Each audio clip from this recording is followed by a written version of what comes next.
Picture this. You're sitting in your car in the parking lot before you walk into the house, phone in hand. You open your banking app, again, knowing exactly what you'll see. $500,000 in revenue this year. Same as last year. Same as the year before. You just want to know, why won't this number move?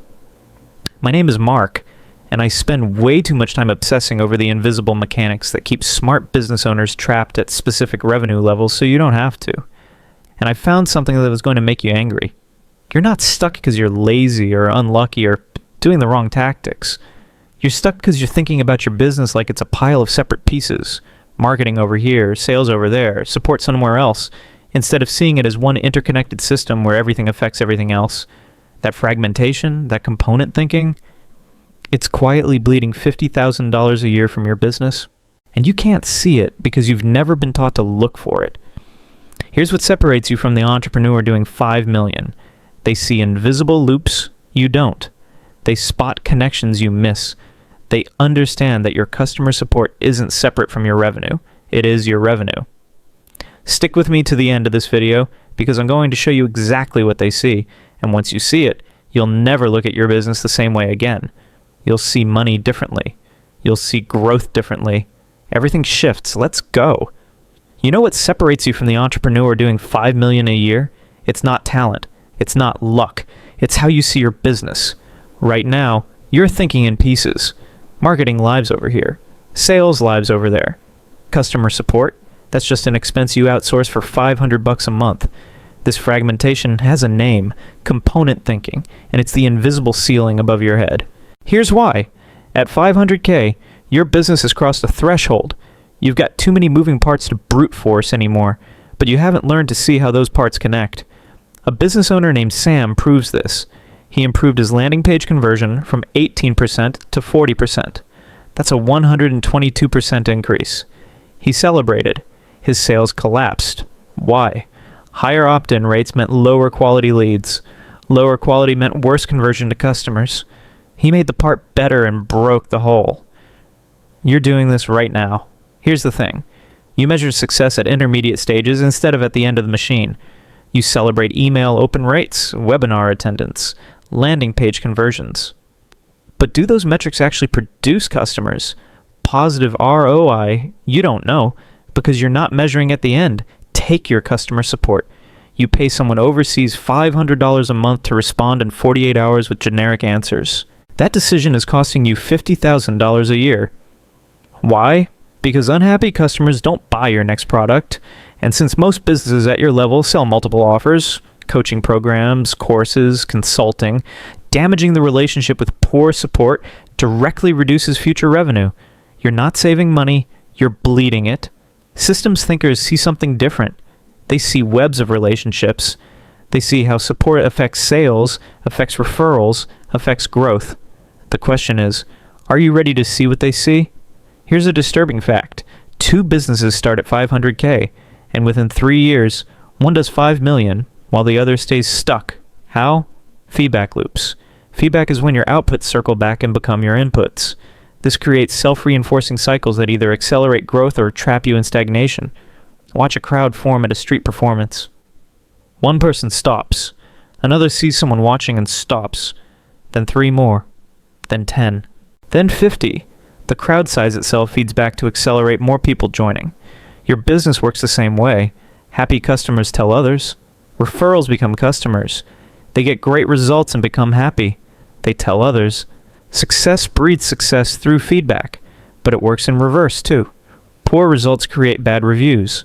Bad reviews mean fewer customers. Fewer customers mean less revenue.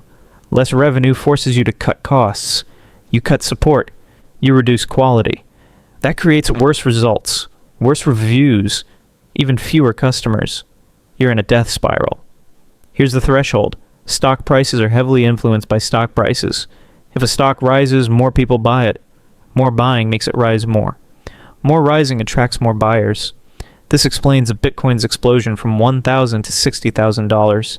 Feedback loops amplified initial movements.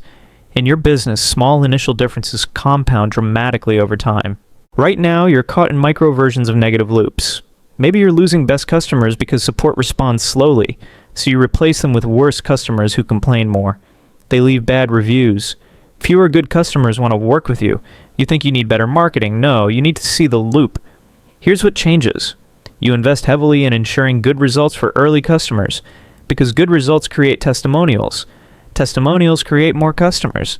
More customers create more opportunities for good results. You engineer the loop deliberately. The question is, are you engineering loops or trapped in them? The single biggest difference between you and the entrepreneur doing 10 million a year? Control. You micromanage everything. You approve every email. You oversee every sales call. You're convinced that without your personal involvement, everything falls apart. You're right. It will. Because you built a business that requires you to be the bottleneck. This is siloed thinking.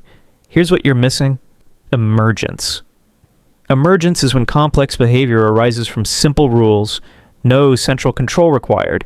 Watch a flock of birds. Thousands moving in perfect formations. You know what creates that? One simple rule: don't collide. No bird directs the formation. Just emergence from a simple principle. A business coach used to prescribe niches to every client. Online fitness, real estate, e-commerce, prescriptive, controlled. That's siloing. It forces uniformity. When everyone crowds into the same space, the strategy breaks. So he stopped prescribing niches. Instead, solve expensive problems for people who can pay. What emerged? Porn addiction consulting, irritable bowel syndrome coaching, family crisis intervention. Unique, profitable niches he never imagined. Emergence created diversity. Diversity created competitive advantages. At 500 Kelvin, you're still dictating every detail. You're preventing your team from developing organic solutions.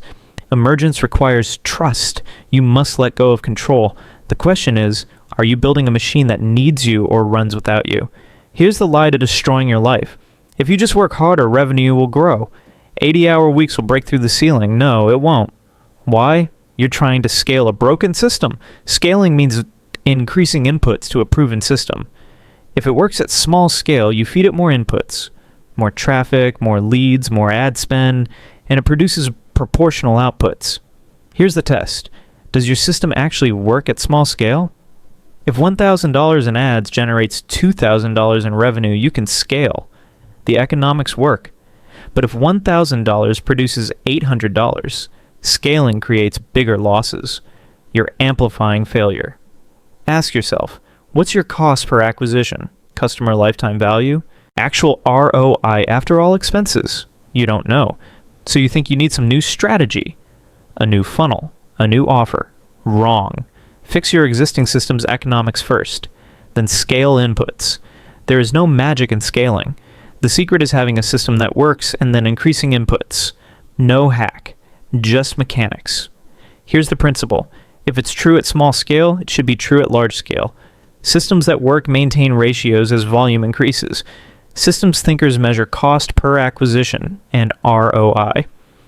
Those are the only metrics that matter at the end of the machine.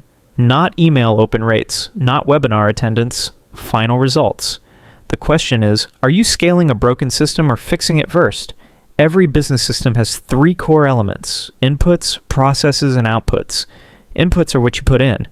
Processes are how those inputs get transformed. Outputs are what comes out. In your business, inputs might be web traffic or ad spend. Processes are webinars converting leads, and sales calls, closing deals. Outputs are customers and revenue. Understanding this structure helps you diagnose exactly where your business is broken. If outputs are poor, trace backward. Bad inputs, low quality traffic, broken processes, leaking sales funnel, environmental factors, market shifted, new competitors. Here's the diagnostic question. What are the inputs, processes, outputs, environmental factors, and feedback loops in each part of your business?